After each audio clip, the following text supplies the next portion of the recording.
Salut à tous, c'est Lucas, j'espère que vous allez bien. Moi ça va super. Aujourd'hui, on va parler des points positifs et négatifs d'être un intello. Et aussi la différence entre les clichés et la réalité. Et aussi, je suis désolée pour le manque de vidéos. Je ne m'en suis pas rendu compte, mais ça fait déjà 1 mois et demi que je n'ai plus fait de vidéo podcast. Et du coup, à partir d'aujourd'hui, je vais faire plus de vidéos comme celle-ci. Pour ne pas rater ça, abonnez-vous et mettez la cloche de notification, ça me fera extrêmement plaisir.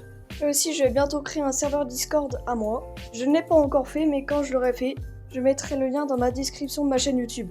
Donc allez-y. Bon, je sais, l'intro elle est un peu longue. Passons au vif du sujet, être un télo.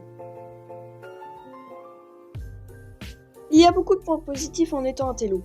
Pour les parents, les profs, etc. Mais être un télo aussi, c'est aussi beaucoup de travail. Faire les exercices à l'avance, faire beaucoup de révisions avant un contrôle. Mais moi j'ai quand même un point négatif qui est super important. Je suis vraiment trop gentil. C'est-à-dire que sur Snapchat, quand mes potes ils demandent la réponse d'un exercice, moi bien sûr que je lui donne la réponse. Et même des fois, je le mets la réponse sur le groupe de la classe. Par contre, mes parents ils aiment pas que je fasse trop souvent. Et oui, parce que je leur donne la réponse une fois, 2 fois, 3 fois, puis après ils abusent. Parce que mes parents veulent que je dise des fois non. Non, je vais pas donner la réponse. Et maintenant, je vais parler de la différence entre le cliché ou la réalité d'un intello. Déjà, l'apparence physique d'un intello. Non, nous ne ressemblons pas tous à lui ou à lui. Franchement, j'aime pas ces clichés.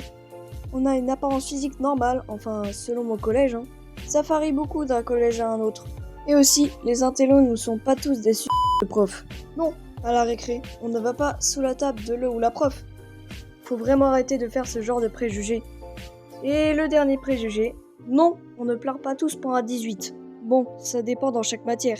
Quand j'ai un 18,5 en anglais, je ne suis pas content du tout, parce que j'ai pour la première fois une note en dessous de 20 en anglais. Par contre, quand j'ai un 18,5 en français, là je suis grave content, parce qu'en français, j'ai des notes aux alentours de 15. Mais anecdote, en primaire, j'avais un meilleur ami qui s'appelait Solal. Lui, c'était vraiment un intello encore plus que bon. Et carrément en primaire, il chialait pour un 19. À 19. Vraiment, bon, je le comprends un peu parce qu'il est un peu sensible. Moi, à sa place, j'aurais été quand même un peu content en primaire. Oui, parce que j'avais aux alentours de 18,5 de moyenne en primaire. Et Solal avait 19,3, donc vraiment la perfection. Malheureusement, c'est la fin de la vidéo, j'espère que ça vous a plu. Si oui, du coup, abonnez-vous et mettez la cloche de notification, ça me fera extrêmement plaisir. J'ai vraiment aimé faire cette vidéo, parce que ça m'avait vraiment moqué de faire une vidéo podcast comme ça. Je vous dis à la prochaine, à plus!